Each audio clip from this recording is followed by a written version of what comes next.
1장 16절에서 24절까지 한 절씩 교독하시고 마지막 절은 함께 읽으시겠습니다.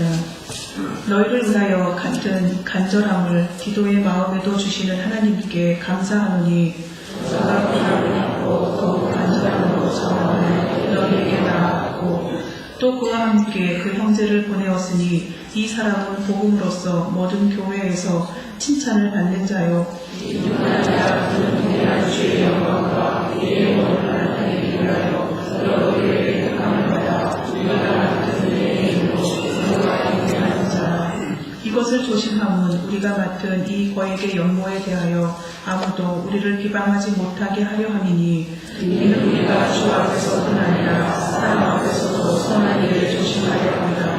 또 그들과 함께 우리의 한 형제를 보내었노니 우리는 그가 여러 가지 일에 간절한 것을 여러 번 확인하였거니와 이제 그가 너희를 크게 믿었으므로 더욱 간절하니라. 이대로 말하면 나의 분노로 너희를 위한 나의 기도자요 우리 형제로 말하면 여호와의 사자되요 그리스도의 영광이니라. 그러므로 너희는 여러 교회 앞에서 너희의 사랑과 너희에 대한 우리 사랑의 진도를 그에게 보이라. 아멘. 연보라고 하는 말은 신약 성경에 하플로테스라고 기록되어 있습니다. 반면에 헌금은 도론이라고 표현되고 있습니다. 하플로테스, 우리말은 연보로 번역되고 있는 그 헬라 말을 영어로 번역하면 liberality, 관대함이라는 뜻이 된다고 했습니다. 그래서 그 연보라고 하는 말을 liberal gift라고 영어 성경은 번역을 해요. 관대한 선물, 관대한 기증, 관대한 증명, 이런 뜻이죠. 하나님께 바치는 헌금은 인간의 관대함으로 드리는 게 아니죠. 따라서 헌금과 연보가 동일시 될 수는 없습니다.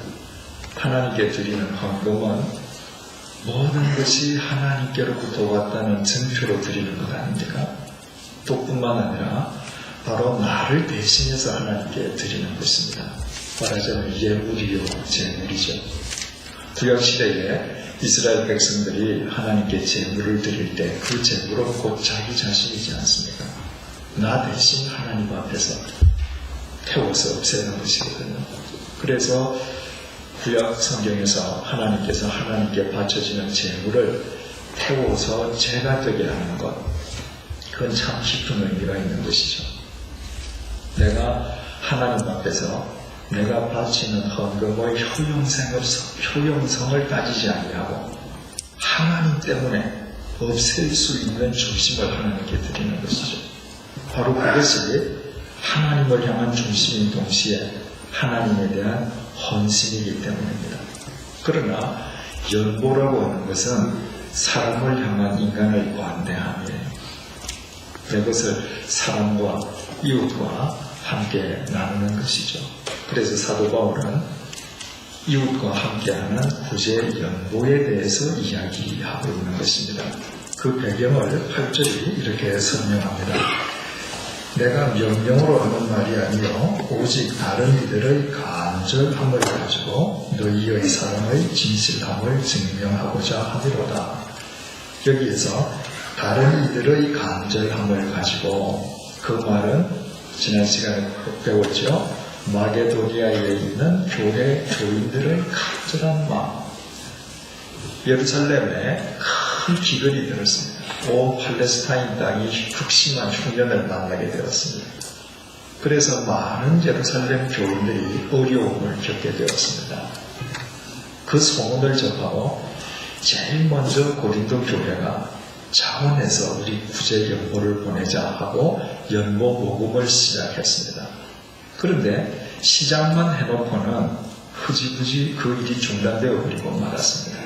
그런데 마게도니아에 있는 교회들, 이른바 데살로니가 교회, 빌립보 교회, 베레아 교회, 그곳에 있는 교회 교인들은 뒤늦게, 고린도 교회보다 뒤늦게 그 사실을 알았습니다. 예루살렘 교인들이 어려운데 고린도 교회가 연보를 하는구나. 그 이야기를 듣고 그들 역시도 극심한 가난에 시달리고 있었지만 더 어려움을 겪는 예루살렘 교인들을 위해서 힘에 넘치도록 구제 연보를 해서 모았단 말이죠. 그 이야기를 하는 겁니다. 다른 이들의 간절함을 가지고 마게도니아 교인들이 얼마나 그 일에 열심히 있었는지를 너희들에게 말하므로 너희의 사랑의 진실함을 증명하고자 함이로다. 이웃을 위해서 구제 연보하는 것이 바로 너희의 사랑의 진실함을 증명하는 것이다. 사도 바울이 이렇게 이야기합니다. 내가 가진 것 중에서 일부를 사랑을 위해서 나눌 수 있는가, 나누지 못하는가, 그것이 내가 품고 내가 말하는 사랑이 참된 사랑인가 아닌가를 밝혀주는 시금석이 된다는 거예요. 왜 그것이 사랑의 시금석이 될까? 그것은 예수님의 말씀을 통해서 우리가 쉽게 이해할 수 있게 됩니다. 예수님께서 마태복음 22장 37절에서 40절을 통해서 하나님을 사랑하고 사람을 사랑하는 것이 성경의 핵심이라고 말씀하시지 않았습니다. 율법사들이 예수님을 올무에 빠뜨리려고 어느 계명이 제일 크냐고 물었을 때 예수님께서 대답하신 말씀입니다. 따라서 내가 하나님을 사랑한다면 바로 이 하나의 종적인 큰 축이 우리의 삶 속에 있어야죠. 내가 하나님을 사랑한다면 그 사랑은 반드시 행적으로 사람을 향한 사랑으로 연결될 수밖에 없단 말이죠. 그래서 하나님 사랑과 사람 사랑의 이 두 축이 우리의 삶 속에서 십자가를 이루게 된단 말이죠. 따라서 내가 정말 하나님을 섬기기 때문에 하나님에게 나를 바치고 나를 사랑하는 사람이라면 그 하나님께서 사랑하시는 사람을 사랑하는 자가 될 수밖에 없다는 것이죠. 따라서 연보야말로 너희 사랑의 진실성을 나타내는 것이다. 그래서 12절에 사도 바울이 또 이렇게 말했습니다. 할 마음만 있으면 있는 대로 받으실 터이요 없는 것은 받지 아니하시리라. 분명히 연보는 사람에 대한 인간의 관대함이라고 그랬습니다. 하플로테스예요.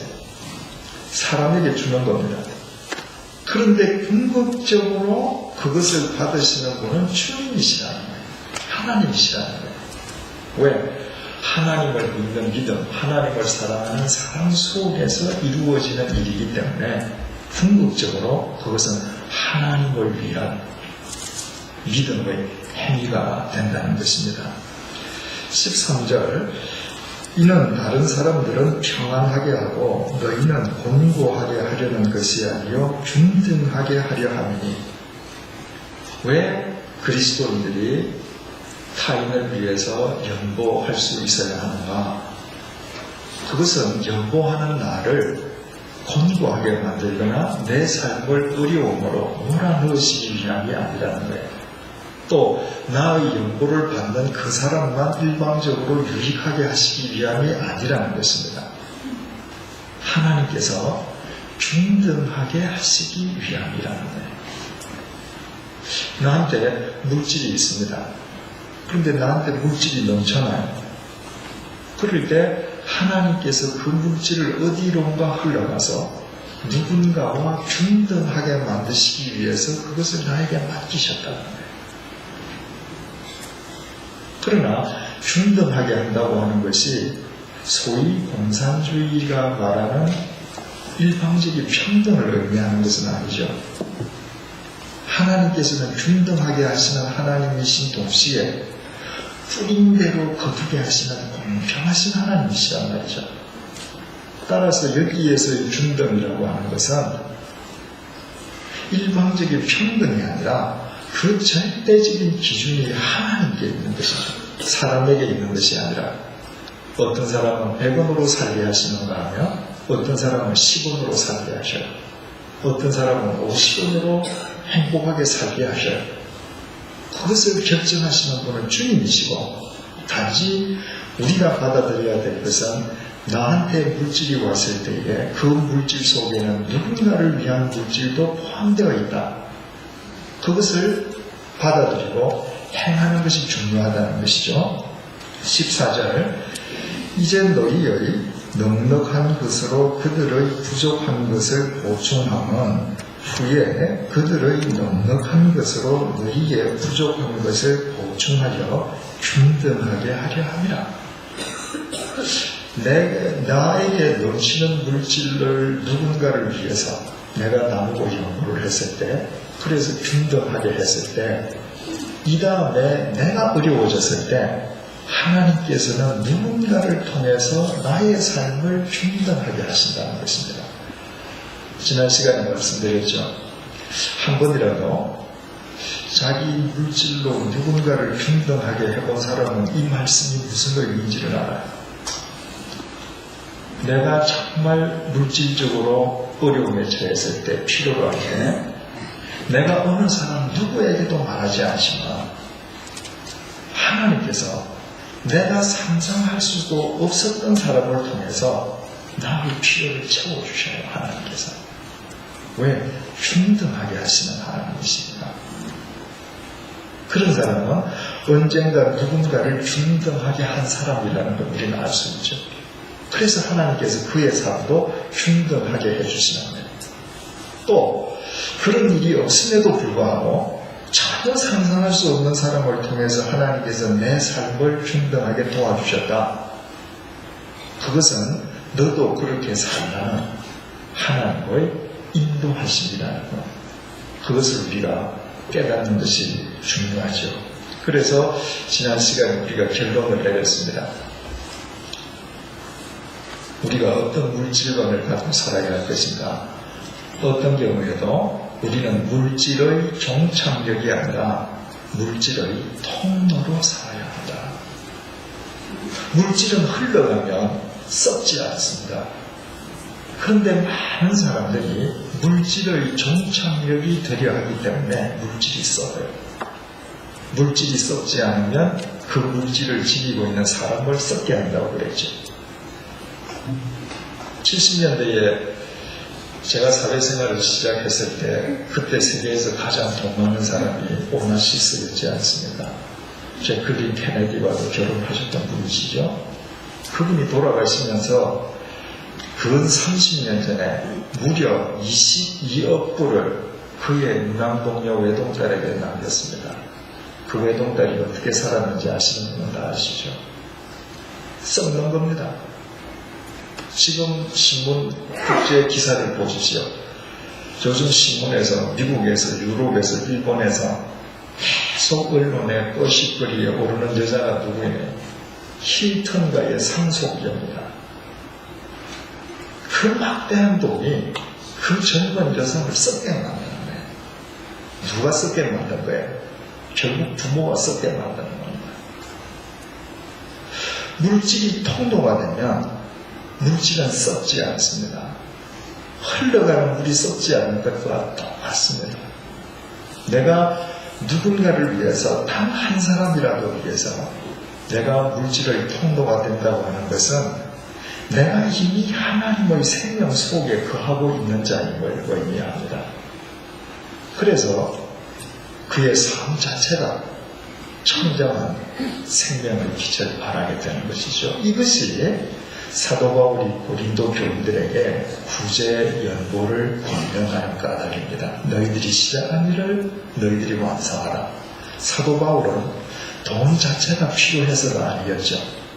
고린도 교인들을 사랑하기 때문에 그들의 삶 자체가 그리스도 안에서 완성될 수 있게끔 해주기 위해서 이 권면을 하는 거예요. 오늘 본문 16절을 보시겠습니다. 너희를 위하여 같은 간절함을 디도의 마음에도 주시는 하나님께 감사하노니. 우리말 성경은 우리말 번역 순서상 감사한다는 말이 제일 뒤에 들어있어요. 그런데 헬라어 원문을 보면 감사한다는 말이 제일 앞에 있습니다. 내가 감사한다. 뭘 감사하는가? 내가 고린도 교인 너희들에게 대해서 간절하게 지니고 있는 나의 마음과 똑같은 마음을 하나님께서 디도에게 주신 것을 감사한다. 여러분, 바울은 내 사업이 성공해서 감사하다 이렇게 말하지 않았습니다. 내가 어떤 계획을 꾸몄는데 그 계획이 좋은 결실을 얻게 해주어서 감사하다 이렇게 말하지 않았습니다. 사도 바울은 내가 갖고 있는 그 간절한 마음, 그 간절한 마음이 나 혼자만 지닌 것이 아니라 하나님께서 또 다른 누구에게도 나와 똑같은 마음을 주셨기 때문에 감사하다는 거예요. 여러분, 우리가 이 어두운 세상, 이 혼돈스러운 세상을 살아가면서 정말 간절하게 진리의 빛이 되어서 살기를 원할 때, 정말 간절한 마음으로 진리만을 쫓아서 살아가기를 원할 때 우리는 때로 고독해요. 예수님의 말씀처럼 좁은 문으로 들어가는 사람은 언제 어느 시대나 소수이기 때문에 소수가 보이질 않습니다. 그래서 나 혼자 뿐인 것 같을 때가 있습니다. 나 혼자 이거 어리석은 삶을 사는 것 아닌가. 나 혼자 외로움을 견디지 못할 때가 있습니다. 그럴 때 하나님께서 나에게 주신 이 마음을 나에게뿐만 아니라 이 세상 곳곳에 여러 사람들에게 똑같은 마음을 주시고 그들과 더불어 한 시대를 살아가게 하신다는 것을 우리가 깨닫는다면 그 자체로서 우리는 말할 수 없는 소망과 힘을 갖게 되는 것이죠. 위대한 선지자 엘리야가 패역한 북이스라엘에서 간절한 마음으로 하나님의 말씀을 쫓아 살기를 원합니다. 그러나 세상은 엘리야가 생각하던 것과 늘 거꾸로 갔죠. 어느 날 엘리야가 호렙산 동굴 속에 고독하게 숨어 있습니다. 하나님께서 그에게 물으시기를, 엘리야야, 네가 왜 거기서 그렇게 앉아있냐? 엘리야가 대답한 말이 열왕기상 19장 14절에 기록되어 있습니다.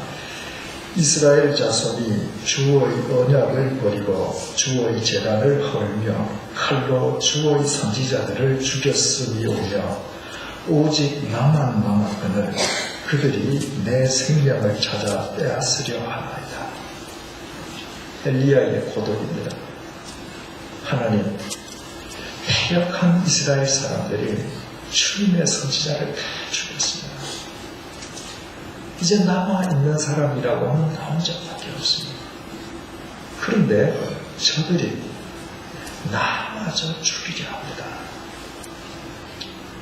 그때 하나님께서 엘리야에게 이렇게 말씀하셨습니다. 내가 이스라엘 가운데에 7,000명을 남기리니 다 바알에게 무릎 꿇지 아니하고 다 바알에게 입맞추지 아니한 자니라. 엘리야의 눈에만 안 보였을 뿐 하나님께서는 엘리야와 같이 간절한 마음을 가진 사람을 7,000명을 포진시켜 주셨어요. 그 말씀을 듣는 것 자체가 엘리야에게 얼마나 큰 힘이 되었겠어요.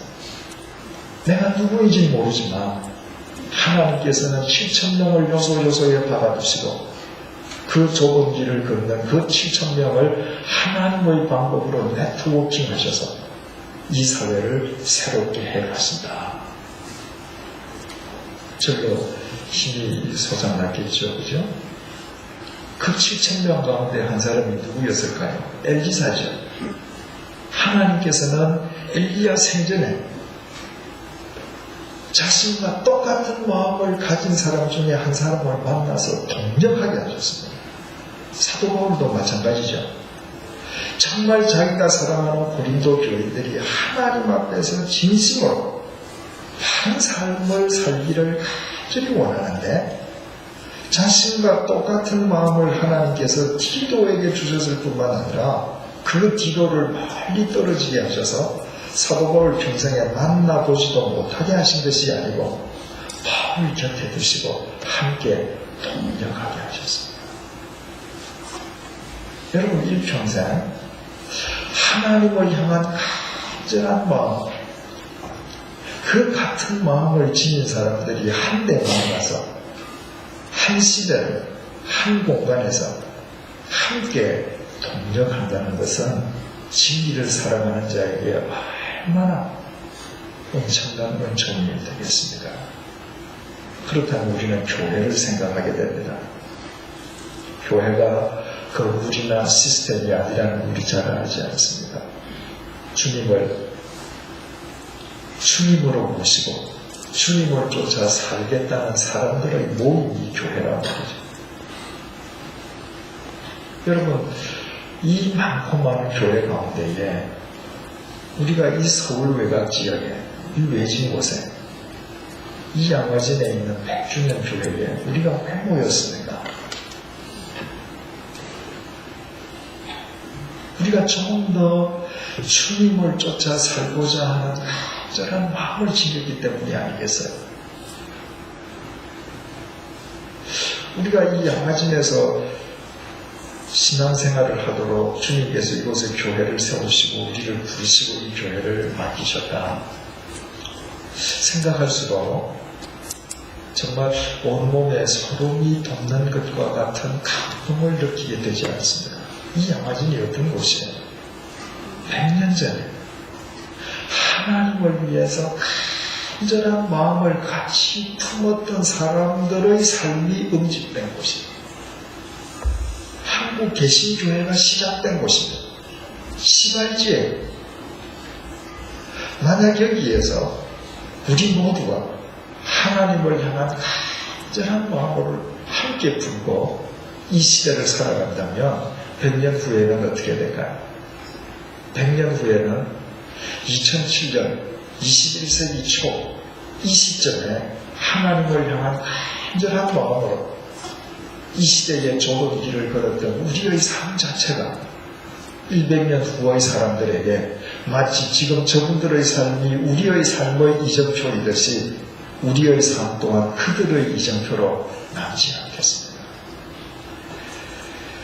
17절 그는 기도죠. 그가 권함을 받고 한번 연필로 공표를 한번 쳐보십시다. 그가 권함을 받고 더욱 간절함으로 자원하여의 공표를 하시고 권함을 받고 하고 연기를 하십시다. 너희에게 나아갔고 사도 바울이 기도에게 권했습니다. 기도야, 내가 고린도 교인들을 이렇게 사랑한다. 고린도 교인들이 이렇게 했으면 좋겠다. 저들이 구제여부를 시작만 하고는 서로 분열하고 대립하고 싸우고 거짓 교사들의 선동을 받아서 저거 다 중단하고 사람을 생각하지 않는 삶을 사는데 저들이 이 일을 완성함으로 그리스도 앞에서 정말 진실된 사람으로 살아가기를 내가 원한다. 너가 가서 그 일을 마무리하겠느냐. 고난을 받았어요. 고난을 받았는데 기도가 어떤 태도로 지냈는가. 더욱 간절함으로 자원하여 나아갔습니다. 사도 바울의 말을 듣고 그저 사도 바울의 말을 일방적인 명령으로 타율적으로 수용한 것이 아니라 사도 바울의 말을 듣고 그것을 동기삼아 자기가 자원하여 그 바른 일에 자기 몸을 던졌다는 거예요. 그렇다면 바로 여기에서 우리 신앙생활이 어떠해야 될지 우리는 알게 됩니다. 하나님의 말씀과 우리 자신과의 바른 관계를 알게 됩니다. 이 성경이 뭐죠? 이것이 모두 하나님의 우리에 대한 권함이시다. 인생을 만드신 하나님께서 얘들아 너희들 이렇게 살더라. 그렇게 살면 너희들 인생 망쳐. 그렇게 살면 당장은 좋은 것 같지만 코끝에서 호흡이 끝날 때는 후회한단다. 너희들 이렇게 살더라. 다 권하시는 말씀이에요.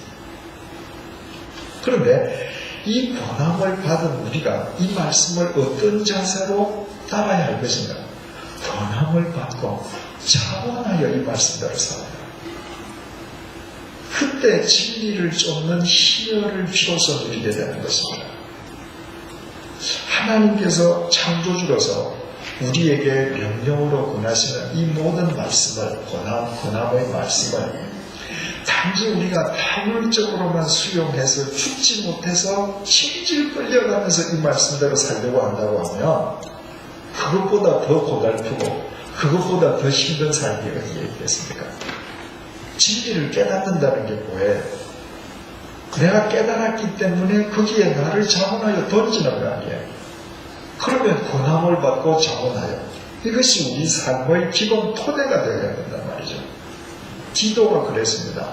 권함을 받고 더 큰 간절함으로 자원하여 갔습니다.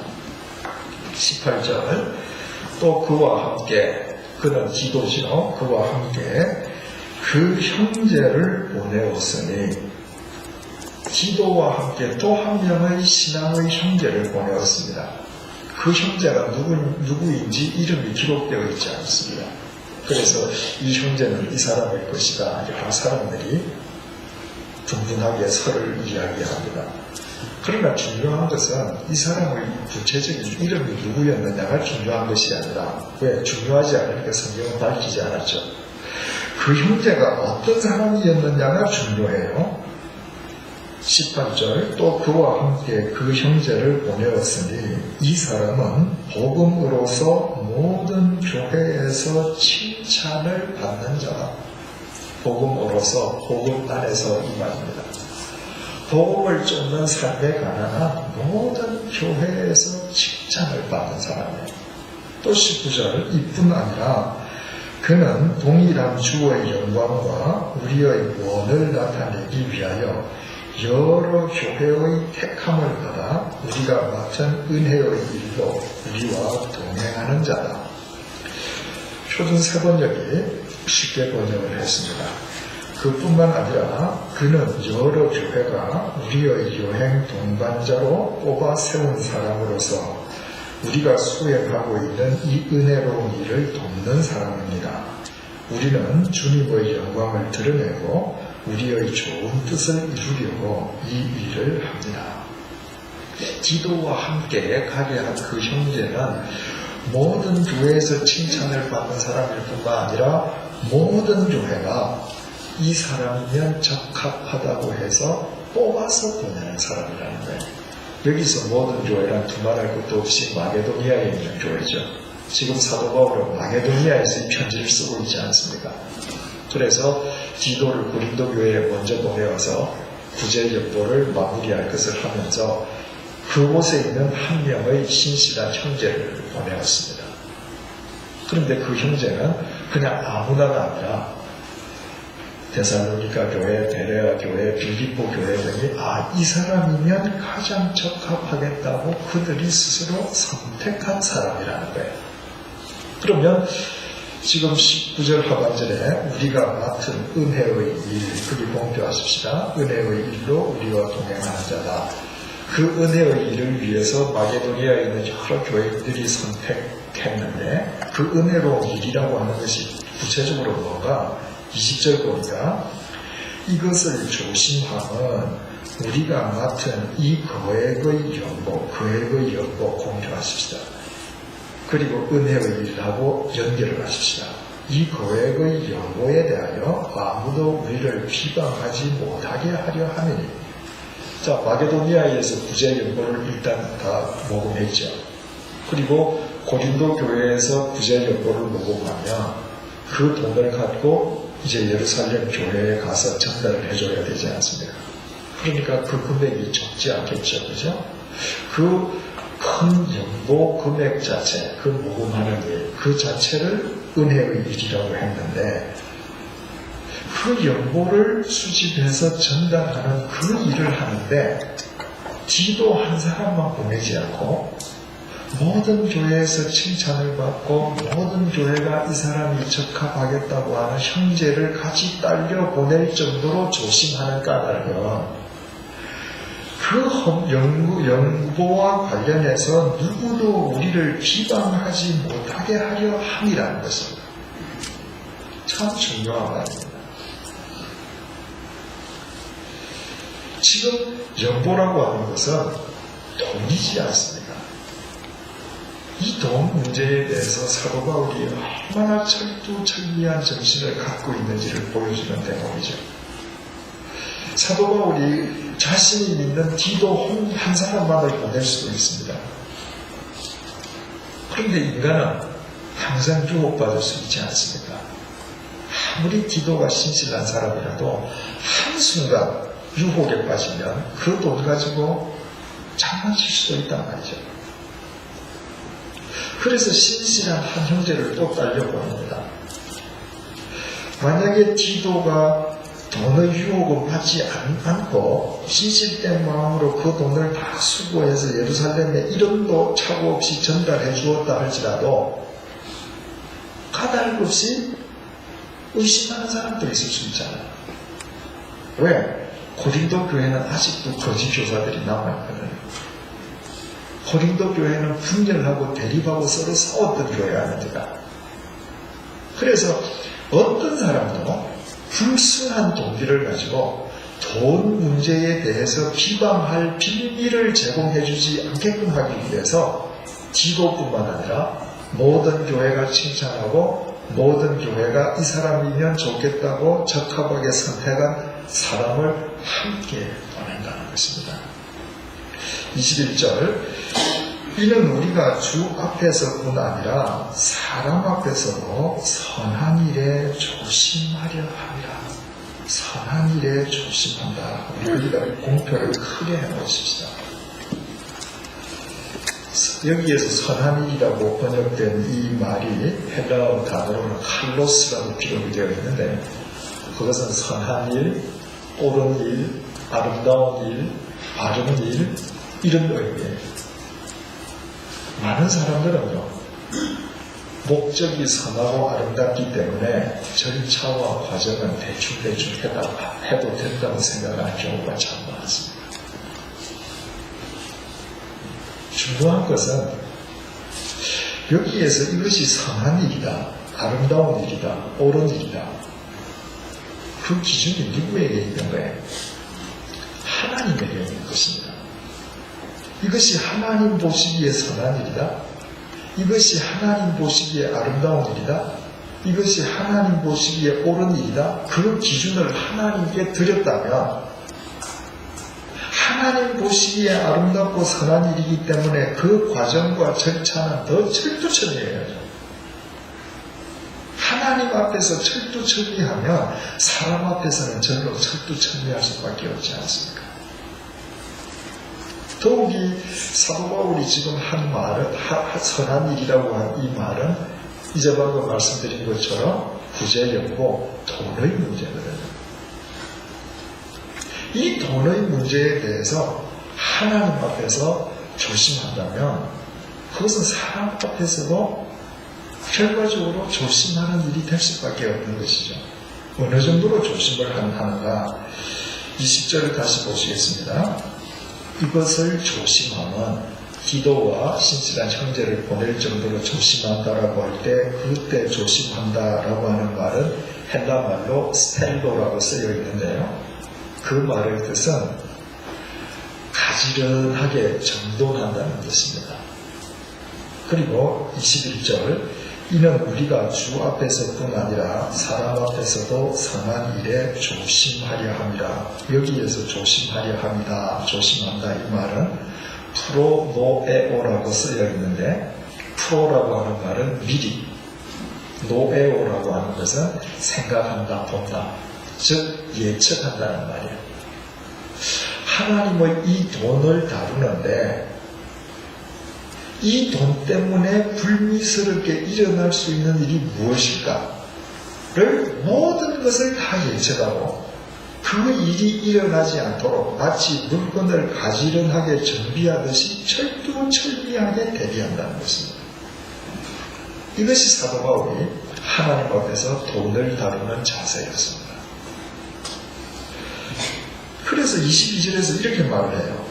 또 그들과 함께 그들이 누구죠? 디도와 신실한 형제 두 사람이죠. 그 두 사람만 보내었을 경우에도 사람들이 괜히 시비를 걸 수 있는 일이 있을 수 있다고 판단해서 우리의 한 형제를 보내었노니 또 보내었다는 거예요. 두 사람이 가면 두 사람만 배짱이 맞으면 무슨 짓인지는 못하겠어요. 실제로 두 사람은 아무 일이 없어도 세상 사람들은 그렇게 모함할 수 있거든요. 세 사람이면 힘들잖아. 사도 바울은 신실한 사람 두 사람을 보냈을 때 그들이 아무리 신실하게 해도 불순한 마음을 가진 사람들이 그것을 가지고 또 꼬투리를 잡을 수 있다는 것을 풀어놓아요. 예측하고 한 사람을 더 보냅니다. 또 한 사람을 보내요. 22절 또 그들과 함께 우리의 한 형제를 보내었노니 우리는 그가 여러 가지 일에 간절한 것을 여러 번 확인하였거니와 또 한 사람 보낸 세 번째 사람 두 번째 사람은 모든 교회가 칭찬하고 모든 교회가 이 사람이면 좋겠다고 해서 선택해서 보낸 사람이고 세 번째로 선택한 그 사람은 우리 동력자들끼리 그가 여러 가지 일에 간절한 것, 얼마나 진실되고 열심인지를 확인했다는 것은 도키마zo, 시험해서 입증했다는 겁니다. 사도 바울은 여러 사람들에게 사소한 일들을 시켜보는 겁니다. 그리고 어느 사람이 정말 진실되고 어느 사람이 자기 맡은 일에 열심히 하는지를 살펴봤습니다. 그런데 그 중에서 이 형제가 여러 번 도키마zo 했는데 그때마다 초지일관하게 열심으로 진심으로 그 일을 행하는 사람이었습니다. 그래서 내가 아무나 보내는 것이 아니라 이처럼 검증된 사람을 보낸다. 바울이 이렇게 말을 하는 것입니다. 여러분 세상에서도 그렇지 않습니까? 세상의 어떤 조직이나 공동체에서도 리더라면 자기가 어떤 일을 시키고 그 사람들이 어떤 자세, 어떤 마음으로 일을 하는지 면밀하게 살펴보잖아요. 안 보는 것 같지만 다 보지 않습니까? 그래서 저분은 과장이 될 만한 자질이 있다. 부장으로 승진해도 되겠다. 다 따지지 않겠어요? 하나님도 마찬가지시지 않겠습니까? 하나님도 우리에게 일을 맡기신 뒤에 우리가 얼마나 사소해 보이는 일일지라도 신실하게 하는지 얼마나 열심을 갖고 그 일을 대하는지 하나님도 도키마zo 하시지 않겠어요? 그래서 우리는 어떤 작은 일에도 충실을 하고 충성을 다해야 하는 것은 사람만 보는 것이 아니라 그 너머에서 하나님께서 우리를 도키마zo 하고 계시기 때문이죠. 그 세 번째 사람은 모든 일에 검증을 받았을 뿐만 아니라 22절 제일 마지막 단락입니다. 이제 그가 너희를 크게 믿음으로 더욱 간절하니라. 그 세 번째 사람은 고린도 교회가 시작하다가 비록 그들이 잘못 생각하고 중간에 구제 연구를 지금 중단하고 있지만 그들이 이웃을 위한 그 연구에 기꺼이 동참할 것을 믿는 마음으로 간절함으로 지금 나아가려고 한다는 것입니다. 23절 그 세 사람을 사도 바울이 다시 설명합니다. 디도로 말하면 첫째 나의 동료요 코이노노스 친구란 말이에요. 나의 친구요. 둘째 너희를 위한 나의 동력자다. 사도 바울과 디도의 관계가 얼마나 아름다운 관계인지 알게 됩니다.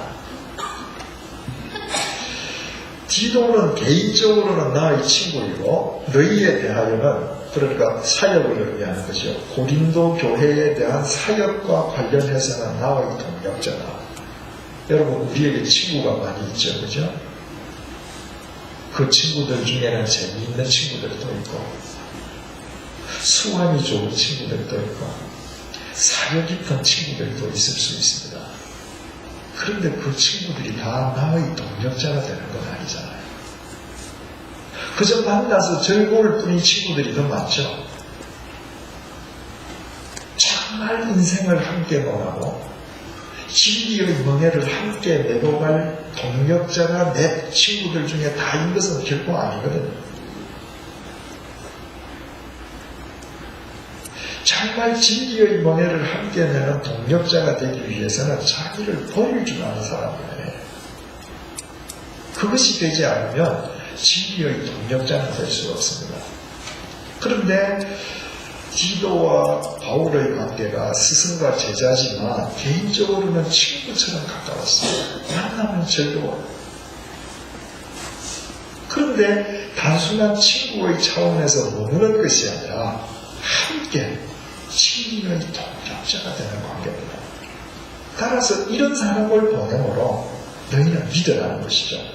또 우리 형제들로 말하면 그 형제들이란 지금 방금 사도 바울이 설명한 두 번째 사람, 세 번째 사람, 그 둘을 얘기하는 거죠.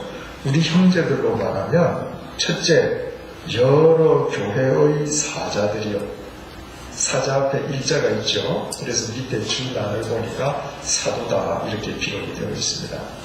그 사도라고 하는 것은 헬라말로 아포스톨로스라고 기록이 되어 있기 때문에 사도라고 번역을 했습니다. 예수님의 12제자들 사도 바울을 나중에 포함해서 예수님의 직계 제자들을 사도라고 부르지 않습니까? 그런 의미에서 사도라는 의미가 아니라 본래 문자 그대로의 의미가 사도라는 거예요. 아포스톨로스라는 것이 보냄을 받은 사람이라는 말이거든요.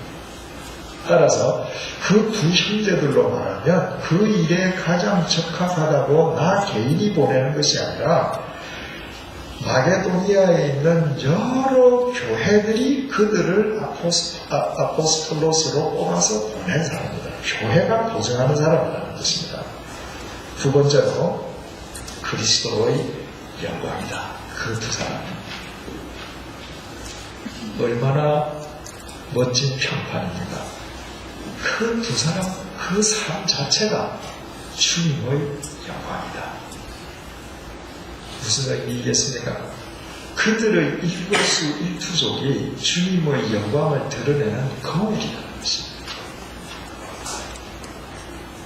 여러분, 우리가 이 세상을 살아가면서 우리의 주님이신 예수 그리스도를 욕먹이지 않고 내가 어떤 은행을 하고 무엇을 계획하고 실행하면 내 삶이 주님의 영광을 세상에 비추는 거울이 될 수 있다면 그 일생은 후회 없는 삶이 되겠죠. 이 두 사람이 그런 사람이라는 거예요. 24절 그러므로 너희는 여러 교회 앞에서 너희의 사랑과 너희에 대한 우리 자랑의 증거를 그들에게 보이라. 그러므로 너희는 여러 교회 앞에서 너희의 사랑을 보여달라. 첫 번째로 너희의 사랑은 뭐죠? 바로 예루살렘 교인들을 사랑하는 구제의 연보죠. 그래서 너희 사랑의 진실함을 보여주라. 뿐만 아니라 두 번째로 너희에 대한 우리 자랑의 증거를 그들에게 보이라. 우리가 고린도 교회 교인들은 반드시 이렇게 할 것이라고 많은 사람들 앞에 자랑했는데 그 자랑이 사실이라는 증거를 너희들이 스스로 직접 보여주거라. 이것은 사도 바울이 전혀 그렇지 아니한 사람을 그런 것처럼 허세를 떤 뒤에 그 허세를 너희들이 입증했다고 그 말이 아니잖아요. 사도 바울의 진심이 담겨 있는 것이죠. 고린도 교인들은 반드시 그렇게 할 것이다. 그러므로 그렇게 할 수밖에 없는 너희들의 참다운 믿음, 그 믿음을 너희들 스스로가 입증해다. 그 말이죠. 왜 사도 바울이 너희들 사랑을 직접 너희들이 증명하고 너희들에 대한 우리의 자랑이 사실임을 너희들 스스로가 증명해라고 왜 이 말을 하겠어요? 서두에 말씀드린 것처럼 그것이 고린도 교인들에 대한 사랑이었기 때문이죠. 바로 그것 자체가 고린도 교인들이 하나님 앞에서 하나님을 사랑하고 사람을 사랑하는 참된 그리스도인임을 보여주는 유일한 길이었기 때문에 사도 바울은 서슴없이 그와 같은 삶을 고린도 교인들에게 요구할 수 있었던 것이죠. 오늘 이 본문을 놓고 우리의 삶 속에 세 가지만 적용해 보십시다. 첫째로, 우리 주위에 신실한 동력자들이 있는가? 여러분, 사도 바울은 고린도 교회가 구제연보를 해야 되고 그 구제연보를 모아서 예루살렘에 전달해야 될 필요가 있을 때 이 세상 그 어떤 사람도 비방할 수 있는 비밀을 전혀 제공하지 아니할 신실한 세 사람을 즉각 뽑아서 그 사람들을 보낼 수 있었습니다. 여러분들 주위에 그런 분이 계십니까? 유유상종이라고 그러잖아요. 그죠? 만약에 내 주위에 그런 분이 안 계신다면 내가 그런 삶을 못 사는구나, 아직까지. 그래서 한번 그렇게 반성해 볼 필요가 있지 않겠습니까? 내가 정말 주의 영광을 드러내고 내가 정말 진실된 마음으로 살아간다면 내 주위에는 그런 사람들이 있기 마련이죠. 진리를 사랑하는 사람들이 서로 사랑하는 법이거든요. 두 번째로 우리 삶 속에 적용해야 될 것은 선한 일일수록 우리는 하나님 앞에서 철두철미해야 한다. 아까 말씀드린 것처럼 여기에서 선한 일이라고 하는 것은 바로 하나님 앞에서 돈의 문제였습니다. 정말 하나님 앞에서 돈에 관한 한 우리는 이 세상 그 누구에게 어떤 비밀을 제공하는지도 해서는 안 된다는 것이죠. 우리를 비판할 수 있는 어떤 비밀을 제공해서도 안 된다는 것이죠. 철저하게 투명해야 하고 철저하게 완전 무결할 수 있어야 된다는 것입니다. 우리 교회가 한 달에 한 번씩 전 교인들에게 헌금에 대한 결산 보고서를 드리지 않습니까? 그런데 자세히 보시는 분은 아시겠습니다만은 이런 단위까지 모든 거래를 하나씩 다 풀어서 써서 보고하지 않습니까?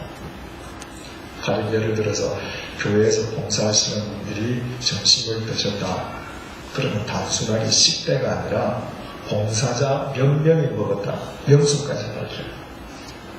어떤 분들께서는 뭐 이렇게까지 철저하게 할 필요가 있겠는가 그렇게 말씀하시는 분이 계십니다. 제가 과민할 정도로 철저하게 하는 것은 그것이 하나님 앞에서 우리를 지키는 일이고 교회를 지키는 일이기 때문입니다. 따라서 이것이 우리의 정신이라면 각 부서에서 쓰는 돈도 마찬가지여야죠. 각 부서에서 필요한 돈이 있어서 돈을 타서 쓰게 될 경우에 불순한 의도를 가진 사람 누구도 비방할 수 없도록 철두철미해야 되는 것이죠. 왜? 그것은 사람들이 하나님 앞에서 하나님을 위해 드린 하나님의 것이기 때문에 그렇습니다. 세 번째로 마지막으로 우리가 적용할 수 있는 것은 헌금이 아니라 우리 개인의 돈도 하나님 앞에서 우리가 투명하게 쓰고 있는가. 여러분, 하나님께서 우리를 부르실 때 우리가 하나님 앞에 무엇을 들고 가겠습니까? 하나님 아버지, 내가 평생에 이만한 돈을 벌었습니다. 그거 갖고 가는 거 아니잖아요. 돈은 다 두고 가는 겁니다. 예금도 적금도 다 두고 가는 거예요. 그건 들고 가는 거 아닙니다. 하나님께서 네가 어떤 삶을 살았느냐 우리에게 물으시고 우리가 하나님 앞에 보여드릴 것이 있다면 뭐겠어요? 지출 명세서 드릴 것입니다. 하나님께서 나에게 이만한 돈을 흘러오게 하셨는데 내가 그 돈을 이렇게 하나님 앞에 사용했습니다. 마태복음 25장에 나오는 달란트 비유에서 주인이 와서 계산하는 게 바로 그거 아니겠어요? 내가 이렇게 썼습니다. 그렇다면 우리는 매일매일 하나님 앞에서 우리의 물질에 대해서 부끄러움이 없는가? 하나님 앞에서 내가 주님께서 맡기신 물질의 정직으로서 내가 투명하게 관리하고 있는가? 우리 자신들을 되돌아볼 필요가 있죠. 그때 우리는 이 세상에서 물질 때문에 스스로 실족하는 어리석은 자가 되지 않을 수 있습니다. 물질이 사람을 썩게 한다는 걸 우리 다 알지 않습니까? 아까 말씀드린 오나시스의 딸이나 히튼가의 상속녀 그 문제뿐만이 아니고 우리 다 알잖아요. 알면서도 사람들은 그렇게 삽니다. 이것이 인간의 한계이고 어리석음이고 연약한 믿음인 것이죠.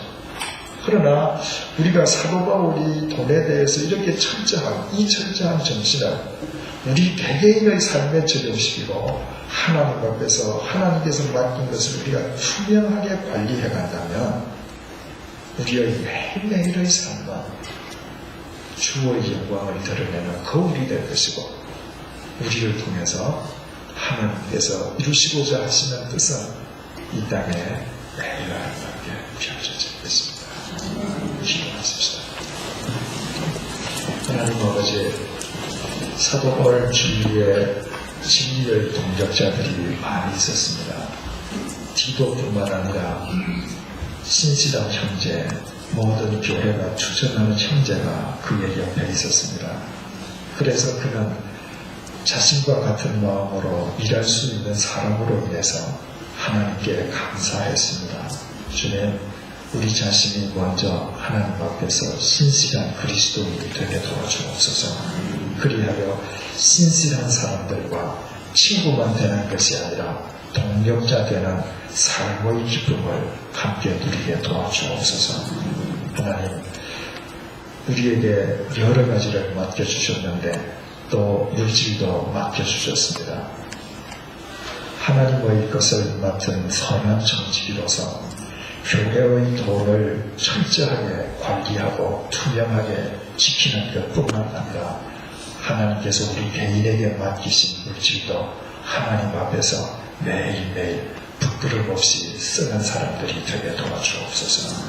그리하여 영원한 것을 주지 못하는 것으로 인해서 거기에 우리의 삶이 빠짐으로 우리의 삶을 잊어버리는 어리석음을 범침하게 도와주시고 오직 영원하신 하나님을 우리의 삶의 목적으로 삼고 그 나머지 모든 것을 수단과 방법으로 삼는 지혜로운 청지기가 되어 하나님과 사람 앞에서 부끄럼 없는 삶을 살게 도와주시고 우리의 삶 자체가 하나님의 영광을 이 세상에 드러내는 거울이 될 수 있도록 도와주시고 이 다음 하나님께서 우리를 부르실 때에 하나님께로부터 진정 칭찬받는 신실한 그리스도인이 되게 도와주옵소서. 예수님의 이름으로 기도드립니다. 아멘.